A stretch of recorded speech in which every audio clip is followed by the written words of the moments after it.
Taro রিডিংয়ে যদি the strength card past পজিশনে আসে, তাহলে বুঝে নিন আপনি অলরেডি অনেক কিছু সাইলেন্টলি ওভারকাম করেছেন। আমি কুঞ্জাইট বিডি থেকে। আমি সম্রাট হুমায়ুন, টারো বিডি থেকে। আজকে আমরা আপনাদের শেখাব দ্য স্ট্রেংথ কার্ড পাস্টে কিভাবে ইন্টারপ্রেট করতে হয়। একদম সহজভাবে। প্রথমে বুঝতে হবে পাস্ট পজিশন মানে কি। এটা আপনার জীবনে আগে কি ঘটেছিল যা আজকের সিচুয়েশন তৈরি করেছে। এখন দ্য স্ট্রেংথ কার্ডের মূল এনার্জি কি? দ্য স্ট্রেংথ মানে ইনার স্ট্রেংথ, পেশেন্স, কন্ট্রোল। এটা ফিজিক্যাল স্ট্রেংথ না, এটা মেন্টাল আর ইমোশনাল স্ট্রেংথ।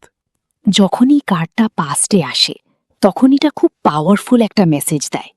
আপনি আগে একটা কঠিন সিচুয়েশন ফেস করেছেন, কিন্তু আপনি সেটা ফোর্স দিয়ে না, পেশেন্স আর কামনেস দিয়ে হ্যান্ডেল করেছেন।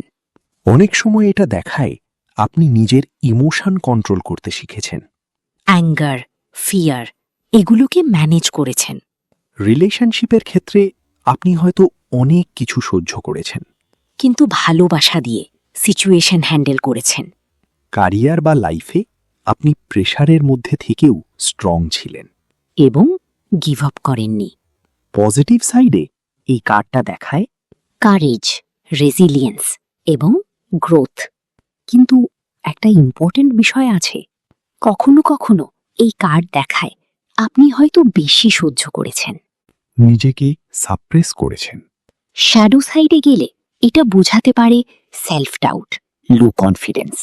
বা নিজের পাওয়ার আন্ডার এস্টিমেট করা, মানে আপনি স্ট্রং ছিলেন কিন্তু নিজেকে স্ট্রং মনে করেননি। একজন ভালো ট্যারো রিডার হিসেবে। আপনি ক্লায়েন্টকে এভাবে বলবেন, আমি দেখছি আপনি পাস্টে অনেক স্ট্রং ছিলেন এবং আপনি পেশেন্স দিয়ে অনেক কিছু ওভারকাম করেছেন। আপনার রিডিংয়ে কি কখনো দ্য স্ট্রেংথ এসেছে? কমেন্টে লিখুন স্ট্রেংথ আর ফলো করুন।